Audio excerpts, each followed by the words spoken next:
Let go of the picture of shining bronze armor and scarlet mantles billowing beneath a glorious Sunday. The true Sparta wasn't constructed in marble colosseums or upon battlefields of honor. It was constructed in chambers emptied of tenderness and in cradles governed by terror. For the Spartans, the deed that in other places signified love or desire was merely a civic obligation. The human form was not personal property, it was a tool of the state. Longing was recast as duty. What others named affection, Sparta named compliance.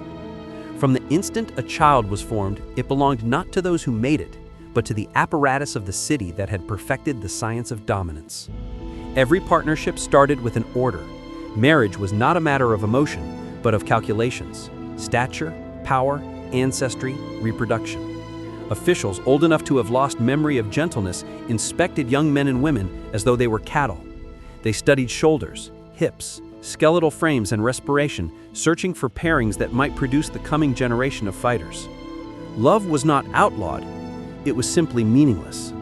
A household that created feeble children was a violation against the city, so Sparta removed that decision. The state became the arranger of fate. The powerful were matched with the powerful, not for enjoyment, but for function. The others could observe, labor, and submit. The women of Sparta were not confined in stillness as they were in other Greek territories. They drilled in the exposed fields, their muscles toughened by running, grappling, and hurling the spear. But their power was not for their own sake. It was conditioning for bearing children. They were informed that their bodies were state assets, their wombs manufacturing centers for coming soldiers.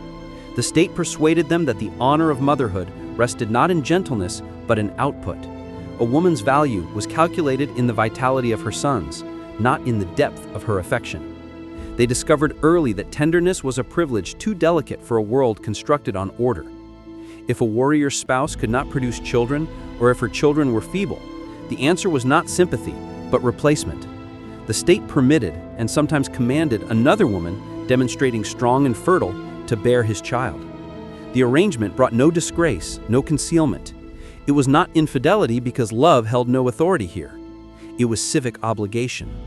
Husbands received it as distinction. Wives tolerated it as regulation. The outcome was a society that converted biology into administration, a nation where the most private deed was simply another exchange documented in the record of power. When childbirth finally arrived, it did not deliver happiness. The mother's tears were not of celebration, but of terror. The newborn was removed from her embrace and transported to a gathering of elders, men who had long abandoned the gentleness of compassion. They examined the infant as though it were an item crafted in a forge, rotating it, measuring it, assessing it for balance. Every muscle, every sound, every motion was an evaluation. A flawless child was pronounced suitable for Sparta. A flawed one was removed. There were no discussions, no challenges, only the harsh reasoning of existence. The doomed infants were transported to the base of Mount Tegutus, to a location called the Deposits, where they were abandoned to the elements and the predators. The elders claimed it was not murder, simply releasing flawed material to the wilderness.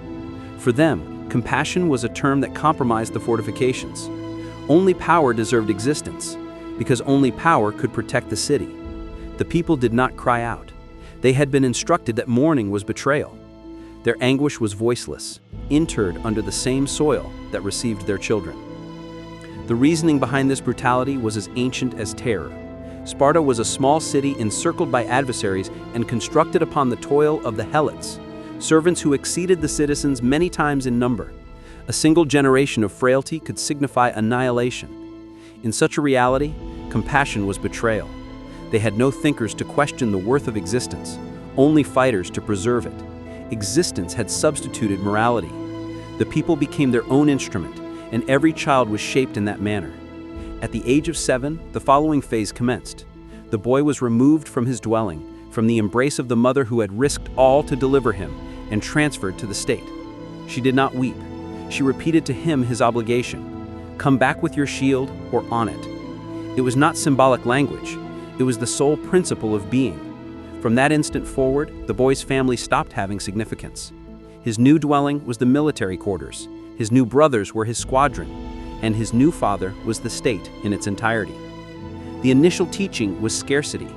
The boys rested on beds of rushes they had to gather themselves from the riverside.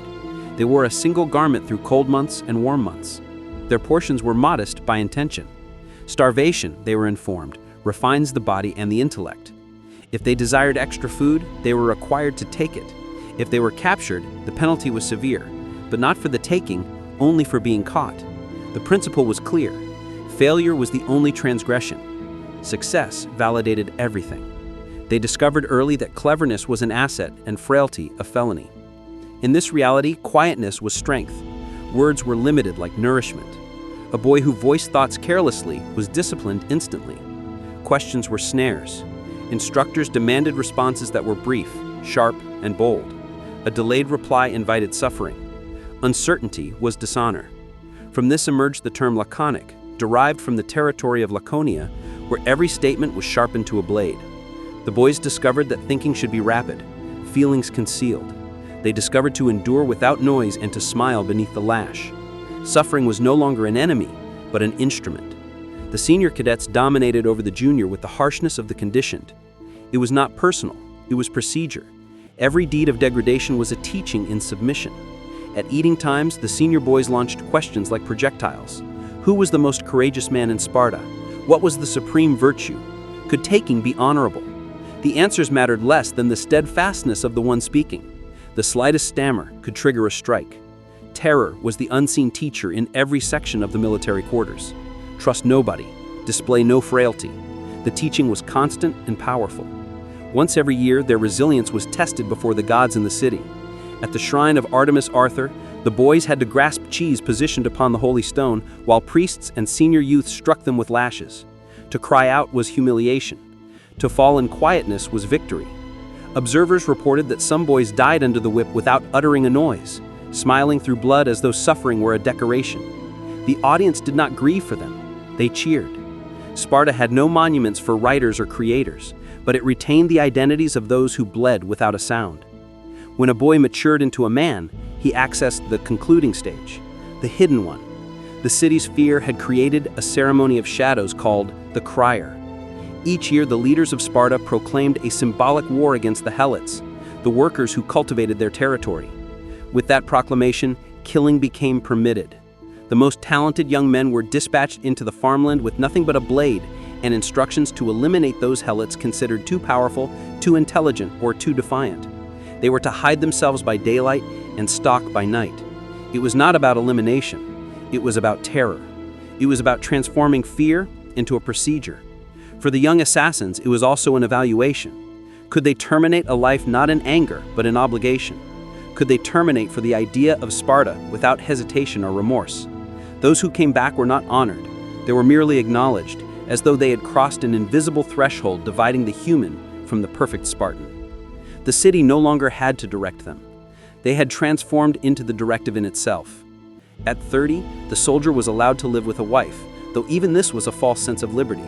The marriage was a ceremony emptied of sentiment. The woman's head was shaved, she was clothed in men's garments, and left waiting in a dark room. The husband would slip away from his military quarters, visit her momentarily, and return before sunrise. The concealment was intentional. The state feared connection more than infidelity. A man who loved his wife might waver in combat. A man who craved her might forsake order. So closeness was limited like everything else. The women did not object. They had been trained to accept that their wombs were as sacred as the city's fortifications. They understood that their function was to replace the numbers that conflict and conditioning consumed. Constantly consumed. They were satisfied with their resilience, satisfied even with their suffering. When their sons were removed at 7, they did not hold on to them. They stood firm, instructing them to come back victorious or not at all. In that instant, the state's labor was finished. It had substituted the most ancient human impulse, the connection between mother and child, with something harsher and more practical, loyalty to the whole. For generations, it functioned. Sparta's soldiers became the dread of the ancient realm.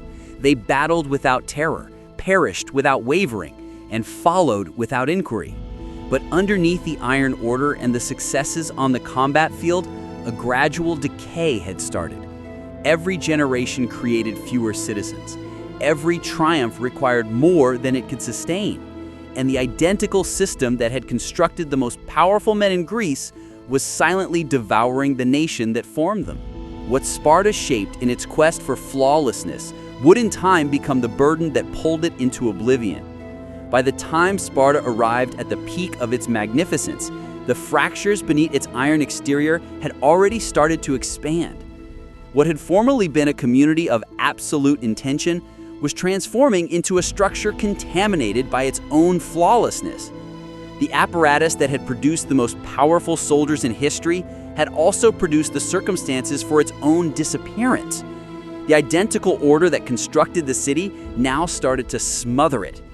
The regulations that shaped heroes could not pardon frailty, and the realm beyond the peaks was shifting more rapidly than the Spartans could comprehend. Their power had been total, their principles unshakable. But flawlessness is a delicate matter. A single flaw, once hidden, can multiply like decay underneath marble. For Sparta, that flaw was concealed in its fixation with purity. The exact structure that yielded the most fearsome soldiers also guaranteed that their population would never be sufficient. Every newborn was a risk. Every infant who endured inspection, a coming warrior. Yet every conflict, every clash, every ceremony thinned their population. The equilibrium between birth and death had been too exact for too extended. And as one generation poured out on the combat field, another struggled to restore it. The population catastrophe started quietly, almost unnoticeably. The identical eugenic regulations that had made Sparta dominant started to turn against it. Too many infants were abandoned on the mountain. Too many mothers had perished in delivery. Too many fathers had fallen on distant ground. The city that formerly commanded terror now confronted a simpler, more lethal adversary: numbers. For every generation of 300 who battled, few were returned to create children. Every soldier was a testament to what came before, but an emptiness in what followed. The citizens, formerly satisfied to name themselves equals, diminished to a few thousand, then a few hundred. Even as the identity of Sparta resounded through the realm, its pulse was weakening. The commanders of the city grasped what was occurring. But their solution was identical as before: more order, more authority. They reinforced the regulations instead of relaxing them. The structure that had grown too limited attempted to rescue itself by growing even more limited. Outsiders were prohibited from joining into Spartan lineages. Adoption was curtailed. The definition of who can name himself a genuine Spartan contracted until it transformed into a death verdict. By protecting their purity, they guaranteed their disappearance. While Sparta struggled to maintain its population, the remainder of Greece was evolving. Athens, formerly ridiculed for its discussion and thinking, had transformed into a workshop of ideas. Corinth traded with remote territories. Thebes tested with new structures of authority. The realm was discovering to adjust, to create, to challenge. Sparta, in opposition, remained motionless. The identical order that had formerly been its power transformed into inflexibility. Innovation was betrayal. Change was frailty. A Spartan soldier could maintain a position, but he could not conceive a new one. The ego yielded soldiers who were unbreakable in combat, but powerless in tranquility. Their whole lives had been committed to battle. When there was no conflict, they simply faded. They had no craft, no thinking, no wealth beyond domination. Even their language, formerly precise as a spear, started to deteriorate. Their intelligence had been conditioned for submission, not formation. The realm beyond their barriers grew more refined while they remained confined in the plainness of power. They had constructed the perfect hammer, but history had already transformed into a realm of locks and keys. Then arrived victory, the most merciless gift of all. After generations of conflict, Sparta conquered Athens in the Peloponnesian War. Greece rested at its feet. The vision of dominance, generations in the creation, had ultimately been accomplished. But triumph required a new form of ability, one Sparta did not hold. It could dominate, but it could not rule. The riches of conquered adversaries poured into its pathways, and with it came decay. The iron order that had characterized the city started to dissolve in the warmth of luxury. The rules of Lycurgus, the founder, who had formerly prohibited the employment of gold and silver to maintain equality, were silently disregarded. Riches started to accumulate in a few palms. Land formerly divided equally among citizens transformed into holdings for the dominant. The citizens who had formerly shared a single garment in winter now feasted on imported drinks and distant delights. Greed entered into their homes like vapor, invisible at first, then suffocating. The new generation of Spartans grew up in a world their forebears would not have acknowledged. They still marched in arrangement and spoke in brief, precise words, but the intensity behind their order had diminished. Some started to use hired fighters to fight their conflicts. Others bought their way into the ranks instead of securing their place through suffering. The Ago, formerly a furnace that incinerated away frailty, transformed into a hollow ritual. The city that had defined itself by sacrificing now surrendered to ease. But decay alone did not eliminate Sparta. It merely weakened it for the concluding strike. The real death came from the outside, in the shape of a man who grasped what the Spartans had left behind. That conflict is not only about power, but also about creativity. In 371 BCE, near the modest Boeotian settlement of Leuctra, a Theban commander named Amynondas changed the rules of combat. The Spartans had always fought in perfect balance, their formations as straight and firm as the barriers of their city. They assumed that arrangement was inconquerable. Amynondas chose to shatter that arrangement. He assembled his best troops on one edge of the terrain, 50 men profound, and directed them straight at the Spartan right side where the king himself positioned. The attack was sudden, unconventional, catastrophic. The Spartans had no defense against unpredictability. Their perfect arrangement crumbled under the force of innovation.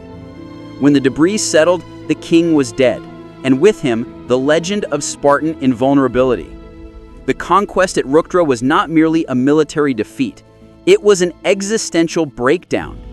For generations, Sparta had told itself that its structure was unbreakable. Now the myth was gone. The world had surpassed the rules of the Ago. The soldiers who had been trained to accept they were divine among men found that they could die like anyone else.